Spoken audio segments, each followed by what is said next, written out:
Assalamualaikum warahmatullahi wabarakatuh. Assalamualaikum warahmatullahi wabarakatuh. Assalamualaikum warahmatullahi wabarakatuh. Tadi pemaparan dari Dr. Kiai Ubedillah dan Dr. Ribut. Dan terakhir itu Dr. Ribut mengatakan kalau tersambung ya tersambung. Kalau putus ya putus. Sebenarnya kan itu sudah qat'i. Putusnya itu sudah qat'i dengan adanya tes DNA yang sudah dapat kita akses bersama, baik melalui kajian dari Dr. Sugeng Sugiarto maupun dari jurnal-jurnal ilmiah yang ada di dunia maya yang bisa kita akses melalui portal-portal ilmiah yang kita bisa saksikan, kita bisa baca dari hasil karya Closop, Michael Hammer dan lain sebagainya, bahwa keturunan Nabi Muhammad SAW itu sudah dikaji dan disimpulkan harus berhaplogrup C1. Sementara Balawi ini G. Artinya mereka bukan sebagai keturunan baginda Nabi, mereka juga bukan keturunan Nabi Ibrahim. Nah itu sebenarnya dari situlah kita harus pertama kali mengkaji dari nasab Balawi sebenarnya.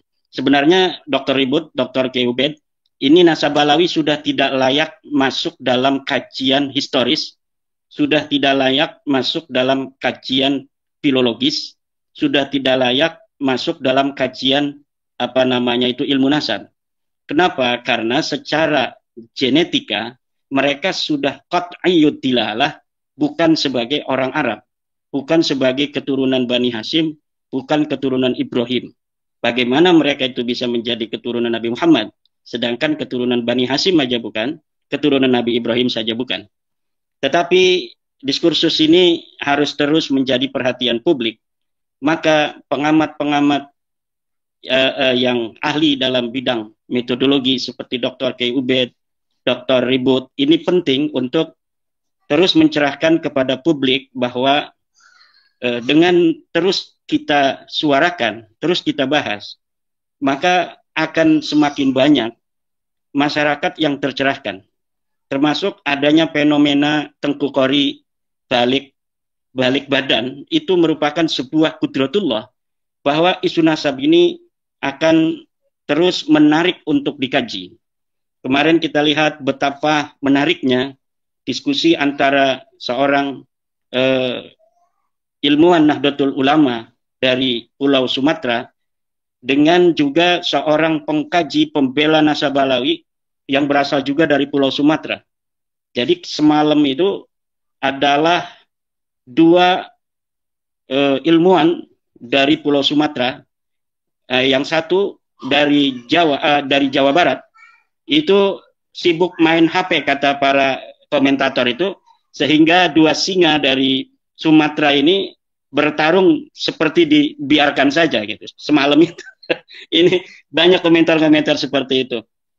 Nah, apa yang bisa saya berikan garis bawah dari diskusi semalam antara Dr. Ribut Nurhuda dengan Tengku Qori, yaitu narasi Tengku Qori tentang Abnaul Imam seperti yang disinggung oleh Mas Yusuf tadi, bahwa Tengku Qori sekarang ini kembali untuk mempermasalahkan kitab Abnaul Imam. Karena memang jika kajiannya adalah kajian historis, kajian adalah kajian naskah, maka Ba'lawi ini tidak mungkin lagi bisa ditolong kecuali hanya dengan narasi-narasi falasi, dengan adanya manipulasi data dan sebagainya. Nah, kitab Abnaul Imam ini termasuk dalam kategori beberapa manipulasi data yang telah dilakukan Ba'lawi. Jadi ada yang namanya disebut dalam istilah ilmu sastra Arab itu disebut dengan kitabatun manhulah. Jadi tulisan-tulisan yang palsu, yaitu nisbatul kitabah ila ghairi katibihi li gharadin. Jadi adanya sebuah tulisan yang dinisbatkan kepada bukan penulisnya li gharadin, untuk suatu tujuan. Nah, selain kitab Abnaul Imam, itu sudah ada beberapa kitab yang dipalsukan oleh penulis-penulis Ba'lawi. seperti kitab Ar-Raudul Jali yang dinisbatkan kepada Murtada Az-Zabidi, seorang ulama besar. Ya, pada tahun 1205 Hijriah beliau wafat. Kemudian Hasan Muhammad Qasim dari Mesir diminta oleh seorang Balawi yang ada di Mesir untuk menciptakan sebuah kitab palsu yang di situ menyebut nama Ubaidillah atau Abdullah. Kemudian ditulislah kitab Ar-Raudul Jali itu, kemudian disubstitusikan sebagai karya daripada Imam Murtada Az-Zabidi. Dan itu sudah diteliti oleh pakar filolog dari Yaman, yaitu Abu Bakar Badib yang merupakan pembela Balawi juga. Tetapi ketika Abu Bakar Badib ini memberikan kata sambutan di dalam tahqiqnya dalam kitab Ar-Raudul Jali itu, beliau jujur mengatakan bahwa kitab ini sangat sulit untuk dinisbatkan kepada Murtada Az-Zabidi. Kenapa? Badib mengatakan sangat sulit karena dia pendukung Balawi. Kalau Imaduddin Usman mengatakan bahwa jelas-jelas kitab ini adalah kitab palsu yang dikarang oleh Hasan Muhammad Qasim 50 tahun yang lalu dari hari ini, kemudian diasosiasikan, disubstitusikan sebagai karya dari Murtada Az-Zabidi. Yang kedua adalah kitab Tarikh Sambal Hadramaut. Kitab Tarikh Sambal atau Tarikh Hadramaut yang dikarang katanya oleh seorang sosok yang bernama Sambal, Syekh Sambal, yang katanya dia hidup di abad ke-10 Hijriah. Tetapi ketika Serjen, seorang peneliti dari Barat, meneliti kitab ini, maka disimpulkan kitab ini adalah kitab palsu yang dikarang oleh sosok yang fiktif. Kemudian juga kitab Tarikh Ibnu Hisan. Ini Ibnu Hisan sosok yang historis. Dia hidup abad ke-9 Hijriah, menulis sebuah kitab sejarah, Tarikh Hadramaut Ibnu Hisan, kemudian hilang.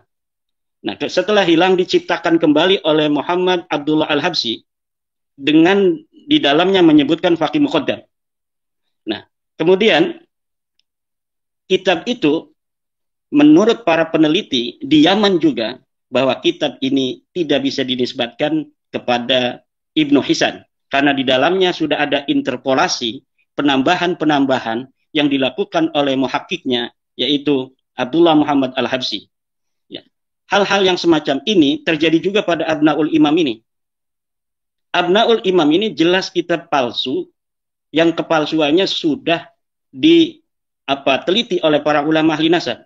Misal, seorang peneliti nasab yang bernama Al-Qaraja dalam kitab Al-Kafil Muntakhab halaman 106 sudah mengatakan di dalam kitabnya Al-Kafil Muntakhab halaman 106 bahwa kitab Abnaul Imam adalah kitab yang termasuk dalam kategori manhulah.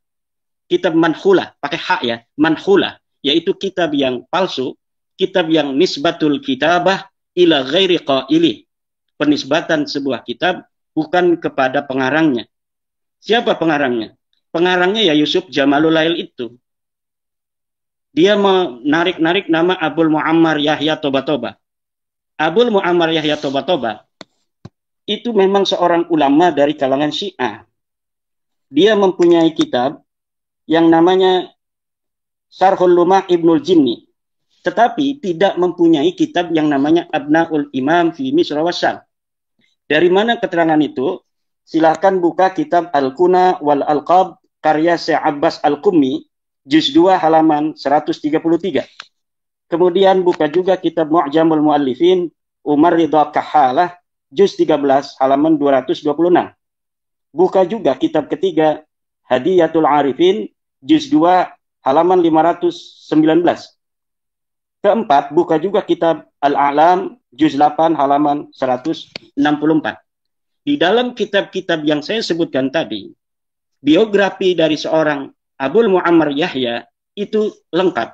Dia punya kitab apa, dia hidup kapan, kemudian punyakah dia kitab yang bernama Abnaul Imam? Tidak ada. Tidak ada berita seorang Abul Muammar Yahya bin Toba-Toba mempunyai kitab yang bernama Kitab Abnaul Imam fi Misra wa Syam. Nah, kalau misalnya pembela Balawi ingin menjadikan Abnaul Imam ini menjadi salah satu maraji', maka silahkan buktikan bahwa kitab Abnaul Imam ini memang dikarang oleh Abul Muammar. Mana manuskrip aslinya yang di mana di situ dikatakan Abul Muammar adalah sebagai penulis kitab ini? Tidak ada. Di dalam versi cetak kitab Abnaul Imam, memang itu diberikan beberapa lembar contoh-contoh bahwa manuskripnya ada dipegang oleh pentahkik. Dan ini contoh-contoh manuskripnya. Diberikan 2 lembar atau 3 lembar. Tetapi saya melihat cara menulisnya itu cara menulis yang baru. Walaupun dia legok-legokan seperti gaya khot-khot dari masa lalu. Kenapa? Karena memang praktik-praktik manipulatif dari kaum Ba'alawi ini, algoritmanya ini saya sudah tahu. Dari versi pentahkikan, dari bagaimana kitab-kitab manuskrip yang tidak dicetak, kemudian dijadikan maraji dalam perdebatan, hanya nama, ada yang seperti itu. Ada juga manuskrip yang diberikan kepada halayak, seperti manuskrip Al-Jawharus Safaf, karya Al-Khatib.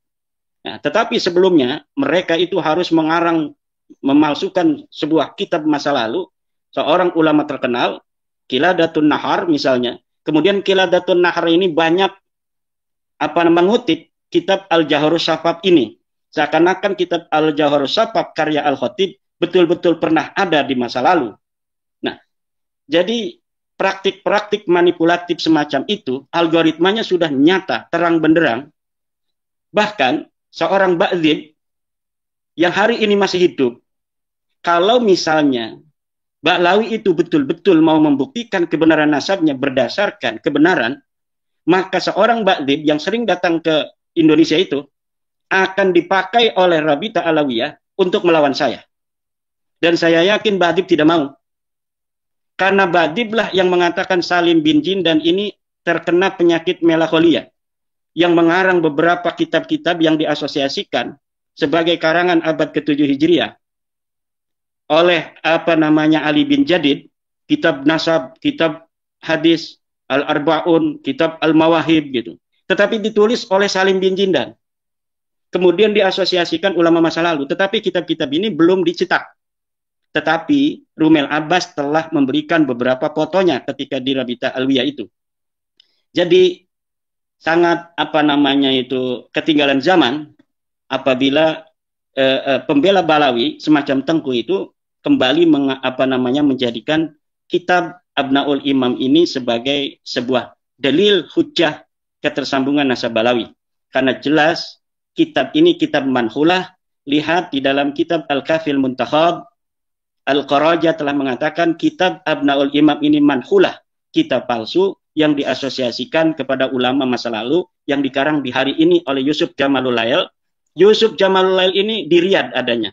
Dia baru meninggal 3 tahun yang lalu pada bulan Ramadan. Jadi Ramadan ini sudah 3 tahun. 1443 Hijriah dia meninggal. Hari ini 1446 Hijriah. Jadi ini sudah 3 tahun. Di manakah manuskrip Abnaul Imam setelah seorang Yusuf Jamalul Lail itu wafat? Tidak akan pernah ada yang bisa untuk menunjukkannya. Kenapa? Karena memang manuskrip itu tidak pernah ada. Itu tentang Abnaul Imam. Kemarin juga Tengku itu berusaha membongkar kekokohan Syajarah Al-Mubarakah dengan narasi falasi bahwa di dalam kitab Syajarah Mubarakah Syekh atau Imam Fakhruddin Ar-Razi mengatakan dia memberikan kitab ini mengijazahkan kepada Syarabsah. Kata Tengku, Syarabsah ini adalah orang yang hidup di abad ke-8. Bagaimana seorang yang hidup di abad ke-8 diberikan ijazah oleh seorang yang hidup di abad ke-6, 579 Hijriah, dikarang itu Syajarah Mubarakah dan wafat 604 Hijriah.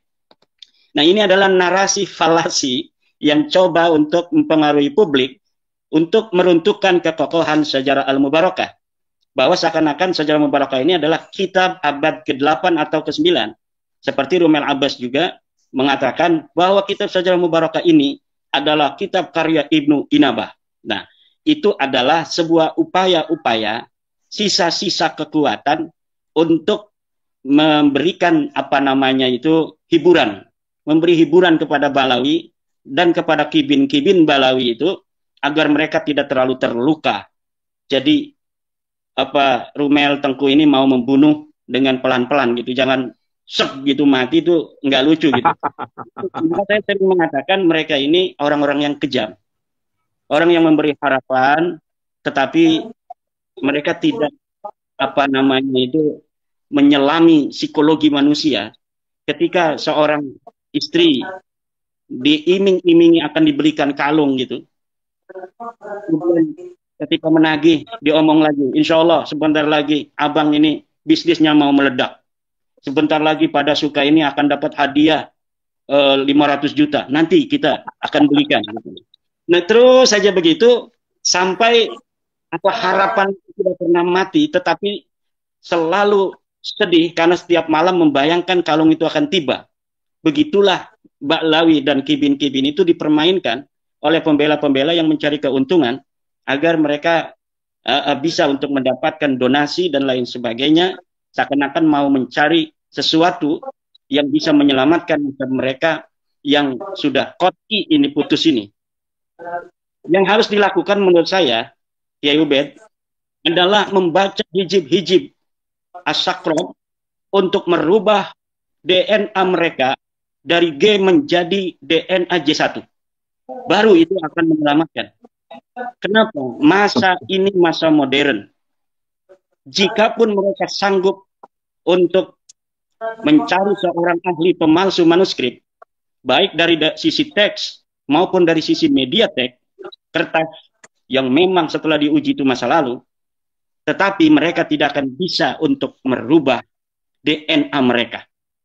Hari ini, siapa orang yang mengaku keturunan Nabi, namun haplogrupnya bukan J1, haplogrupnya L, atau haplogrupnya adalah G, maka mustahil dia keturunan Nabi, dan siapa yang mempercayainya adalah orang-orang yang berdosa yang harus bertobat kepada Allah Subhanahu wa Ta'ala. Nah, itu. Nah, bagaimana tentang syaraf sah itu? Nah, ini saya sampai terbawa emosi. Saya ngelihat Kiai Ubed ini kan suka bersedih gitu ya. Jadi saya kebawa oleh Muhammad dari Bani Mutamakin, sehingga saya terbawa emosi juga itu. Nah, ini tentang syaraf sah itu bagaimana? Syaraf sah itu betul-betul orang yang ada di abad ke-6 Hijriah.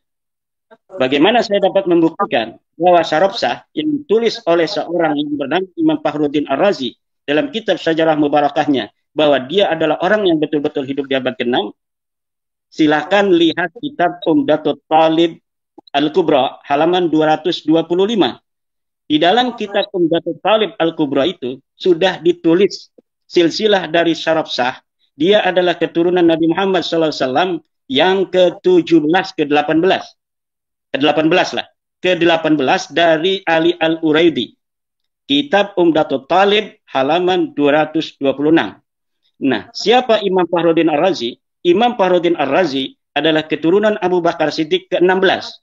Jadi generasi dari Ali bin Abi Thalib yang ke-17 atau Nabi yang ke-18 itu masih bisa untuk bertemu dengan generasi yang sesudahnya. Saya misalnya generasi yang ke-10, dari kakek ke-10 saya. Anak saya itu yang bertemu saya kan generasi yang ke-11. Jadi orang yang masih berbeda satu generasi, dua generasi, itu masih bisa bertemu. Memang saya tidak bisa untuk mencari wafat pasti kapan tahun syaraf sah itu. Tetapi dari sisi silsilah itu dapat dibuktikan bahwa syaraf sah adalah keturunan ke-17 dari Sayyidina Ali, sedangkan Fakhruddin Ar-Razi adalah keturunan yang ke-16 daripada Abu Bakar As-Siddiq. Abu Bakar As-Siddiq dulu dengan Sayyidina Ali bertemu, kemudian keturunannya ke bawah Imam Fakhruddin Ar-Razi, keturunan ke-6 dari Abu Bakar As-Siddiq, bertemu dengan keturunan Sayyidina Ali yang ke-17. Jadi ini matching kan? Jadi tidak bisa itu Tengku menggunakan apa namanya itu narasi palasi untuk membuat orang ragu terhadap kekokohan Syajarah Mubarakah. Beda Syajarah Mubarakah dengan Abnaul Imam itu. Abnaul Imam itu manuskripnya hanya dimiliki oleh Balawi sendiri. Yusuf Jamalulain ini seorang Balawi. Dia menemukan kitab katanya sendiri, katanya dari seorang Al-Warraq dari Aleppo, dari Halab gitu kan. Tanpa ada orang yang bisa untuk mengakses Di mana kita kalau mau melihat manuskripnya. Berbeda dengan Sajarah Mubarakah, manuskripnya independen. Ada di perpustakaan Masjid Jami di Sultan yang ada di Turki. Nomornya tercatat, kapan kita bisa melihat itu tidak bayar lagi, paling kita naik kapal saja ke sana, sampai sana kita masuk, tinggal daftar, dan siapa saja bisa untuk memverifikasi, betul apa tidak ada manuskrip Sajarah Mubarakah itu di Turki. Semua bisa.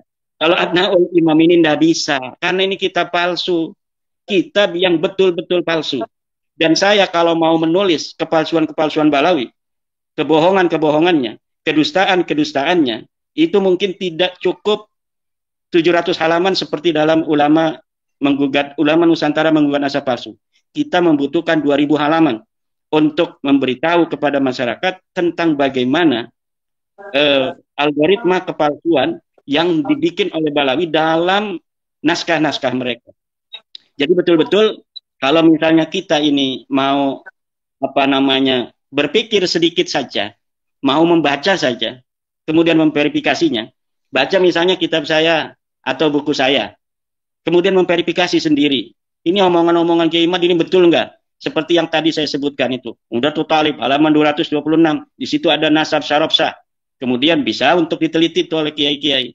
Abul Muammar tidak mempunyai kitab Abnaul Imam, bisa diteliti. Silahkan buka dalam kitab Al-Kuna wal Alqab, kemudian dalam kitab Mu'jamul Mu'allifin, Hadiyatul Arifin, dalam kitab Al-A'lam Az-Zarkali, dan lain sebagainya. Bahwa Abul Muammar Toba-Toba ini betul-betul tidak mempunyai kitab Abnaul Imam fi Misra wa Syam. Ini kitab palsu, nggak ada sama sekali. Dia diambil dari ruang hampa. Nama-nama ulama seperti Ibnu Sodaqo Al-Halabi, Al-Warraq, kemudian As-Saparayini, Al-Maqdisi, semuanya hanya diambil namanya tanpa ada ikut campur dengan urusan pemalsuan manuskrip itu. Nah, jika ingin membantah, maka pembela nasab Balawi harus menghadirkan manuskrip di mana Abnaul Imam itu dicetak. Jadi dia harus mengambil manuskripnya. Ini manuskripnya sesuai dengan versi cetaknya. Kalau tidak seperti itu, maka narasi dari Al-Qaraja, seorang ahli nasab yang telah mengarang kitab Al-Kafil Mutakhab, bahwa itu kitab manhulah, kitab palsu, betul.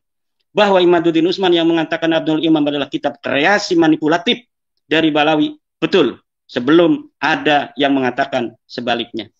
Ya, demikian. Dan sebenarnya banyak sekali bagaimana kita bisa membuktikan Sajarah Mubarakah adalah kitab yang ada di abad ke-6 Hijriah, dan bahwa pengarangnya adalah seorang yang bernama Imam Fakhruddin Ar-Razi, seorang ahli sunnah wal jamaah dari madhab Syafi'i dan akidah ahli sunnah wal jamaah. Mungkin ini perlu dielaborasi oleh Kiai Dr. Ubed ini. Sementara demikian dari saya, Mas Yusuf. Dr. Ribut, terima kasih. Kemarin luar biasa ini, Dr. Ribut, untuk mengimbangi narasi palasi dari seorang Tengku Qori. Terima kasih.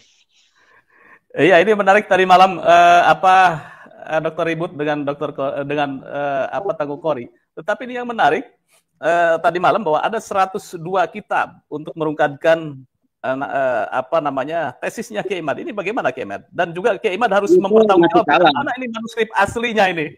Manuskrip aslinya Abnaul Imam itu Kiai Imad harus menghadirkan gitu. Lah, nggak bisa dan saya menghadirkan. Dia yang mencetak dari ruang hampa, dia yang harus menghadirkan. Kita ini membaca orang yang hidup di tahun 2021 kan, itu Yusuf Jamulail itu hidupnya 2021, meninggal baru dia itu. Kemudian mengaku menemukan kitab yang namanya Abnaul Imam dari ruang hampa tanpa menghadirkan manuskripnya. Kemudian diasosiasikan ulama yang ada di abad kelima yang namanya Yahya Abul Muammar Toba-Toba 478 Hijriah, yang harus memberikan bukti bahwa dia mencetak itu berdasarkan sebuah manuskrip itu dia, bukan saya. Mana itu Yusuf Jamulail? Kalau udah meninggal, kan dia udah meninggal, diberitakan di internet. Mungkin ada anaknya, mungkin ada muridnya. Kan Jamulail di Indonesia juga ada. Silakan itu Jamulail yang ada di Indonesia. Bel itu keluarga Yusuf Jamulail yang ada di Riyadh. Mana manuskrip Abnaul Imam? Kita serahkan, kita tunjukkan kepada Kiai Imam. Kita akan lihat bersama-sama itu manuskripnya. Saya yakin tidak ada manuskripnya, kecuali malam ini dia dengarkan saya ngomong ini, mulai ditulis itu. Kan ada kitabnya tuh sekarang cetakannya. Ditulis versi tulisan tangannya, kemudian dikucek-kucek pakai kopi, seperti beberapa kejadian yang telah terjadi dengan kitab-kitab yang dicetak juga oleh Balawi seperti itu. Al-Jauhar Safaf itu yang dikatakan karya Al-Khatib 850 Hijriah itu baru ditulis manuskripnya 40 tahun yang lalu. Kemudian diasosiasikan punya Al-Khatib yang ada di 850 Hijriah meninggal. Ini juga sama. Tetapi kalau Abnaul Imam ini mereka belum punya versi tulis tangannya mereka itu. Nggak sempat kali nggak ada yang seperti 20 tahun lalu ada yang suka nulis. Sekarang ini kan orang-orang lagi menikmati keenakan mereka sebagai cucu Nabi yang sekarang jadi mantan cucu Nabi itu. Tidak ada yang sempat nulis. Bahkan dia bayar itu ke pendukung-pendukung untuk mendukung dan lain sebagainya. Tetapi mungkin belum ada yang sempat nulis manuskrip palsu itu. Oke, nah, mengenai kitab, nanti katanya kitabnya Tengku ada 100 berapa? 102 kitab untuk mempertahankan 102 kitab. Ba'alawi Itu dan salah. Siap 7 hari 7 malam diskusi dengan Hanif Alatas yang ada 180 kitab. Hanif Alatas itu 180 kitab. Tengku itu 102 kitab, masih kalah itu. Kalau dia ada kitab abad ke-5, ke-6, ke-7, semalam itu sudah dikatakan kepada Dr. Ribut. Tetapi kenapa tidak mengatakannya? Karena hanya Abnaul Imam yang dia punya kitab palsu itu. Kenapa misalnya? Sebenarnya saya ini dilarang oleh banyak teman-teman untuk menanggapi Tengku Qori. Tetapi saya kira kalau tidak ditanggapi itu nanti masyarakat awam itu akan mengira apa yang dinarasikan Tengku itu betul gitu. Nah, sekarang ini saya sudah mengatakannya dan silahkan diverifikasi semua orang yang bisa baca kitab. Kemudian apa yang telah saya sampaikan tadi dilihat kitabnya, oh ternyata betul. Apa-apa yang telah saya sampaikan bahwa satu Abnaul Imam adalah kitab palsu, bukan hanya saya yang mengatakannya, tapi juga seorang ahli nasab Al-Qaraja dalam kitabnya Al-Kafil Muntakhab halaman 106. Kemudian bahwa Syaraf Shah ini adalah orang yang ada di abad ke-6 dalam kitab Umdatus Talib halaman 225. Itu kan narasi yang paling hebat kemarin yang disampaikan Tengku, yang dia yang sudah persiapan itu menanyakan pada Dr. Ribut. Dr. Ribut tidak persiapan tentang hal-hal yang seperti itu. Walaupun seorang dokter yang cerdas, Dr. Ribut, tapi kalau memang tidak pernah membaca hal itu, ya coba mana kamu? Nggak bisa. Nah, itu tidak menunjukkan bahwa Dr. Ribut itu kemarin itu kalah atau Dr. Ribut itu tidak mengerti. Tetapi memang cara berdebat itu, maka kata saya, dalam masalah nasab, kita bukan mencari siapa yang menang dalam berdebat, tetapi siapa yang dalilnya kuat.